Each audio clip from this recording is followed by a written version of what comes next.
Sebuah kisah yang sangat memprihatinkan, di mana ada seorang remaja yang mengaku menjadi korban atas keganasan seorang biduan dangdut di Provinsi Jawa Timur. Remaja tersebut melaporkan diri kepada pihak kepolisian atas ruda paksa yang dilakukan oleh seorang wanita. Dia mengaku telah disekap selama 3 hari 3 malam di kamar kosnya. Si remaja itu juga dipaksa untuk melakukan hubungan seperti sepasang suami dan istri. Dia mengalami serangkaian penggigitan di bagian rudal miliknya. Dan atas hal itu ada sebuah pembekakan yang membuatnya merasa sakit selama beberapa hari lamanya. Pihak keluarga merasa bahwa putranya sudah dirusak masa depannya dan membuat dia merasa trauma atas adegan di atas ranjang tersebut. Kejadian itu ternyata tidak hanya terjadi satu kali.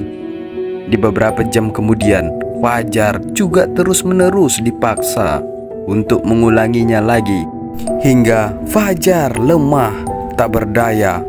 Remaja tersebut akhirnya menjadi santapan dari janda yang haus kasih sayang. Lalu bagaimana kisah ini bisa terjadi? Seorang remaja diperkosa oleh seorang wanita. Mari kita bahas di Beda Alam.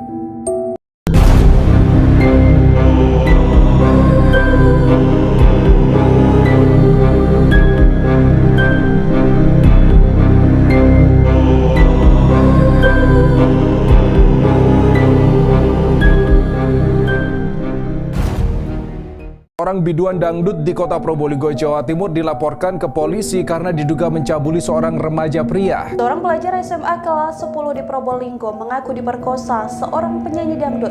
Dugaan pemerkosaan itu bahkan terjadi selama 3 hari berturut-turut. Sebut saja Fajar. Remaja ini berasal dari kota Probolinggo dan berusia sekitar 15 tahun. Dia baru saja lulus dari sekolah menengah pertama dan melanjutkan pendidikan di SMA yang tidak jauh dari tempat tinggalnya.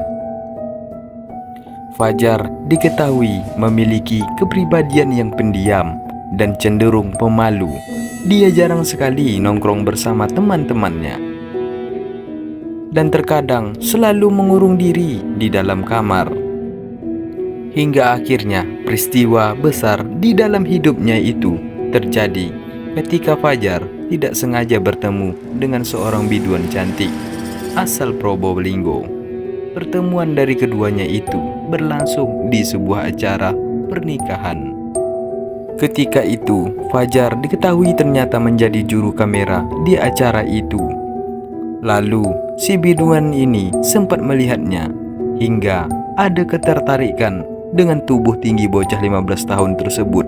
Ketika itu, dia mencoba untuk berinteraksi dan sekilas mengajaknya berkomunikasi. Si biduan wanita itu kemudian meminta nomor ponsel dari Fajar. Dia mengaku bahwa merasa tertarik dengan kemampuan Fajar tersebut sebagai juru kamera di acara pernikahan itu. Dia meminta agar Fajar menjadi kameramennya ketika dirinya sedang manggung di suatu acara. Bocah 15 tahun tersebut kemudian menyetujui hal itu dan keduanya akhirnya bertukar nomor ponsel satu sama lain. Singkat cerita, di beberapa hari berikutnya, Fajar selanjutnya dihubungi oleh sebidu wanita untuk mengajaknya bekerja. Dia menjanjikan imbalan dengan senilai uang yang cukup besar dan pekerjaannya tergolong sangat ringan. Dia dibayar dengan nominal yang cukup besar sebagai seorang anak yang masih berstatus pelajar. Biduan yang berusia 32 tahun itu adalah seorang janda. Dia berpisah dengan suaminya sekitar beberapa tahun yang lalu. Wanita ini memang merasa kesepian pada kehidupannya sehari-hari. Dan ketika dirinya berkenalan dengan sosok Fajar, benih perasaan itu muncul menjadi sebuah gairah yang tidak tertahankan.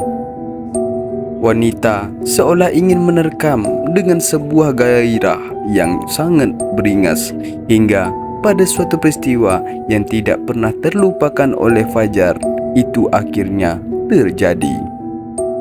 Ketika itu dia dikirimi pesan singkat oleh si bidu wanita dan dirinya diajak untuk kembali bekerja setelah Fajar menyetujui atas tawaran pekerjaan tersebut. Mereka kemudian bertemu di sebuah kamar kos. Singkat cerita, setelah bertemu, mereka berdua kemudian saling mengobrol satu sama lain. Saat itu Fajar hanya duduk membisu dan merasa sangat malu. Dan beberapa menit berikutnya, Fajar kemudian disuruh untuk membeli beberapa botol minuman keras. Dan Fajar yang memang masih sangat polos hanya menuruti setiap perintah yang diberikan. Setelah itu Fajar kembali lagi ke kamar kos dan si bidu wanita itu kemudian menawarkan minuman keras kepada Fajar untuk diminum satu gelas dengannya. Ketika itu dia awalnya menolak dan tidak mau menyentuh minuman terlarang tersebut, dan akan tetapi karena dipaksa untuk menegaknya, dirinya kemudian tidak lagi bisa menolak. Keduanya kemudian meminum satu botol penuh anggur merah tersebut. Fajar yang memang tidak pernah mengkonsumsi cairan terharam itu akhirnya mulai kehilangan setengah kesadarannya. Lalu wanita tersebut kemudian mengajak Fajar untuk tidur di atas ranjang kasurnya. Dia menawarkan agar bocah 16 tahun itu untuk beristirahat dan tidur. Dan dia melihat Fajar dari kasat mata wanita yang penuh birahi, terlebih sebagai seorang janda yang sudah jarang disentuh oleh rudal seorang laki-laki. Wanita kemudian membuka seluruh pakaian yang dikenakan di tubuh si Fajar. Sedikit demi sedikit berada di atas hingga Fajar berada pada dilema yang tidak dirinya mengerti. Efek dari minuman keras juga membuat tidak bisa menolak atas perbuatan yang dilakukan oleh si bidu wanita tersebut. Fajar seperti pasrah dengan kenikmatan yang belum pernah dia rasakan tersebut. Lalu singkat cerita, kejadian itu ternyata tidak hanya terjadi satu kali.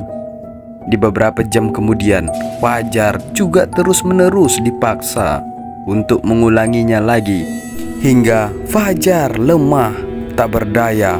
Remaja tersebut akhirnya menjadi santapan dari janda yang haus kasih sayang. Dia pasrah dengan tindakan tersebut. Dia terpaksa karena dorongan dengan rasa ketakutan. Setelah persetubuhan yang terjadi berulang kali, dia kemudian pamit ingin pulang ke rumahnya. Namun si wanita ini malah tidak mengizinkannya dan memaksa Fajar agar tidak kemana-mana. Hingga sekitar 3 hari 3 malam Fajar bersama dengan wanita tersebut, dia akhirnya bisa lolos.